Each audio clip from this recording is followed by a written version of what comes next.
Terence Crawford, clout chasing, big fights, calls out Charlo, then ducks the same way he did Errol Spence Jr. What's good, everybody? It's your boy, Cardinal Red. But let's talk about it.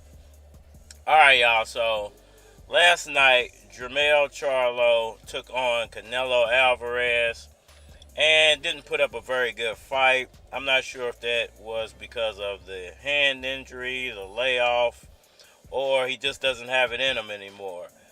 But we all know that Terence Crawford has been wanting to fight him for a while now, but for some reason, since he didn't win the fight, now he doesn't want to fight him. Is that clout chasing and ducking at the same time, the same way he did Errol Spence? I'm asking this question, and I want to break that down for the boxing community and anybody listening. We are now on the heels of one of the bigger fights in the sport this year, but it ended up being a dud, and that's the Canelo Alvarez versus Charlo fight. And guess what? Terence Crawford also feels like the fight is no longer a viable fight. Okay, y'all, I'm over at Twin Charlo. He's no longer on my list. He went out there and laid down and let Canelo spank him like he was his daddy. Alright, y'all, so Terence Crawford. Extremely talented fighter, not very popular. Maybe he's a little more popular now, but for years now, he's been saying that he calls out the biggest fights, that he wants to take the biggest fights. And it always seems like whenever those fights come along and he gets an opportunity, he always goes the other direction. Come in now. Why are you running? Come in now.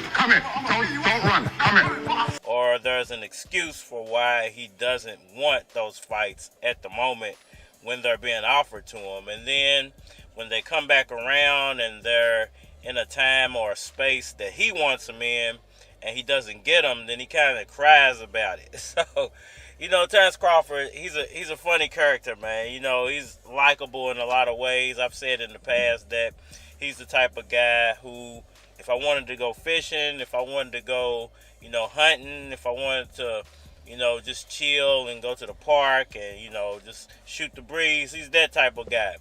Errol Spence is the kind of guy, if you want to go to the club, if you want to go do some hood stuff, if you want to, you know, go get into a fight, that's the type of guy I'm going to take with me, is Errol Spence. Nigga, don't put your hands on me, bitch. Nigga, fuck you with everything you stand for, bitch. Now, is that to say that Terence Crawford's not a likable guy? No, I'm not saying that. But I do think it's a little bit funny style, or that he's kind of clout chasing a lot of these fights just for the names and the exposure. And why do I say that? Because if you want to fight somebody, you want to fight them. You know, win, lose, draw, you want to fight them. You're calling them out because you think that they have something talent-wise that you could exploit or that you could beat these people. You know, why are you just calling people out for money, basically? It seems like that's the only reason he's calling people out. Like, he called Charlo out for all this time, and since Charlo didn't beat Canelo for some reason, now that fight don't mean nothing to him.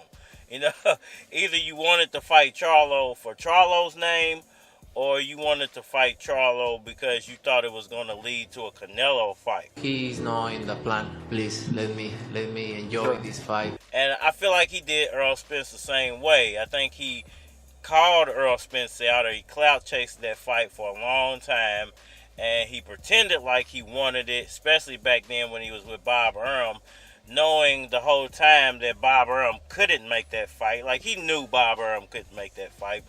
Like, because they tried to make the Errol Spence-Tim Bradley fight for years, and it just never happened. So if you knew that he couldn't make the Tim Bradley-Errol Spence fight, what made you think somehow Bob Arum could put together a Terence Crawford-Errol Spence fight? I must know. I got to know, nigga. What's up? But as soon as you left, you know, Bob Arum, you miraculously got that fight, and it didn't take that long to put it together. You know, it only took a long time because Terence Crawford was making it take a long time. So in a lot of ways, I feel like Terence Crawford is the king of clout chasing. Give me the gun, Ray. I'm gonna kill him. You know, and it's funny because if Canelo Alvarez happens to take a loss, then he most likely won't want the Canelo Alvarez fight anymore. The problem with that is, who do you fight after that? You know, you're already running out of options. There's no good options at 147 for you. You know, most of the options that you have at 147 are guys that could beat you at this point. You know, the Bootses of the world, the Virgil Ortizes of the world. You know, those guys would most likely give you a lot of trouble, especially Boots. If you go to 154, you got to fight Errol Spence, and you're now to the point to where you agreed to the fight at 154. You clout chased them after you beat him. You clout chased them for a rematch at 154, and now you're saying, you know what? I don't want that fight at 154. It don't mean nothing. It's not worth nothing to me. We can fight at 147. That's worth. You know, it's almost funny in a way. We can fight at 147, and that would mean something to me. But if we fight at 154, you got to pay me more, and it really don't mean nothing to me. The fuck's your problem? And the same way for Charlo. Like, you clout chased Charlo all this time. You said it was a big rivalry. You said that it was a rivalry because of the things he said. It had nothing to do with Canelo at the time. And now because Canelo beat him, he didn't beat him bad. It wasn't like, you know, he beat the crap out of him. He definitely beat him, but it wasn't a bad loss. He just lost, and he didn't really do a lot to try to make it a decent fight. He just went in there and tried his best not to get knocked on his face.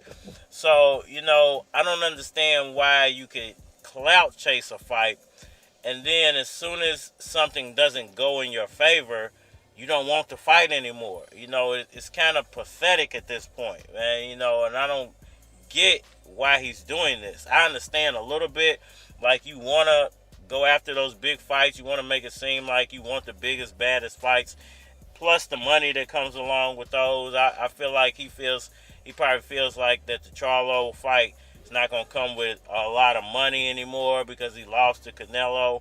But he's still undisputed. Well, he has most of the belts at 154. I think he had to give one up, the WBO belt, because he fought Canelo. So he's not undisputed, but he's still unified. He has, 4 or 5 belts? He had 4 belts, I think, still at 154. So you would still gain a lot of belts if you was to beat him at 154. You just wouldn't be undisputed.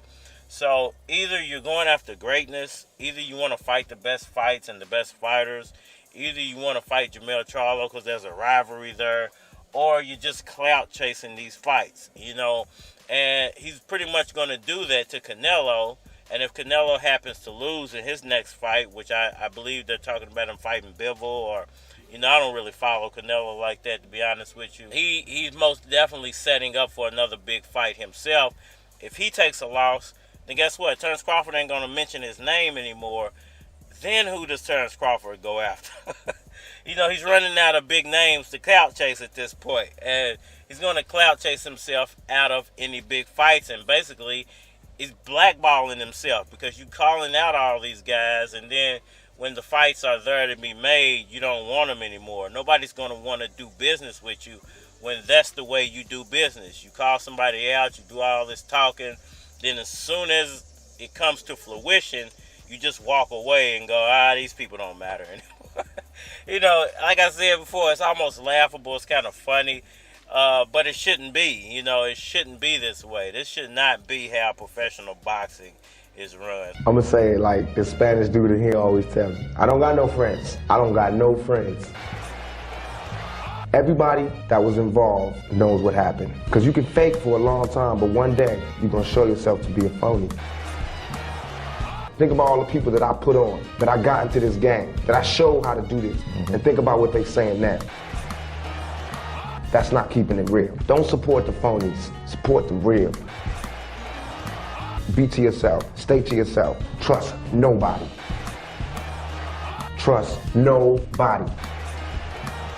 My closest friends did me in. So y'all let me know what y'all think about all that down in the comment section below. Is Terence Crawford just clout chasing everybody, or does he really want the big fights? Hit that like button for me, share, subscribe.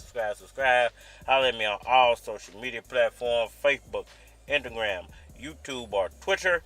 But you're more than likely to get a response on the tubes, or holler at me over there. If you want to collab or feature a product or your channel on my channel, feel free to hit my Gmail, because it is a flock of cards at gmail.com.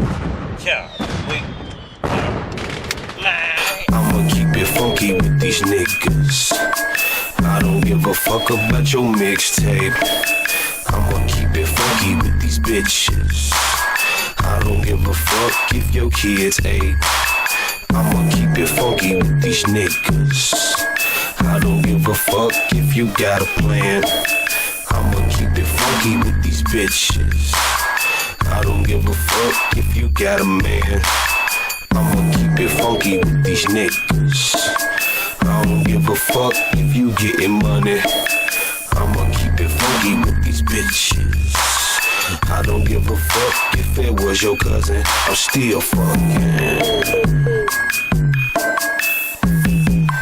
Keep it funky. I'ma keep it funky with these niggas. I'ma keep it funky with these niggas. I'ma keep it funky with these niggas. I'ma keep it funky with these bitches. I'ma keep it funky with these bitches. I'ma keep it funky with these niggas. You don't need to know if you gotta ask. I'ma keep it funky with these bitches. If I'm fucking with you, then you gotta ask. I'ma keep it funky with these niggas. Don't come to the hood, you don't have a pass. I'ma keep it funky with these bitches. Be careful, don't get robbed for that Prada bag. I'ma keep it funky with these niggas. Sometimes you gotta let a nigga know. I'ma keep it funky with these bitches. Every girl ain't a bitch, but every bitch is a hoe. Ayo, I'ma keep it funky with these niggas.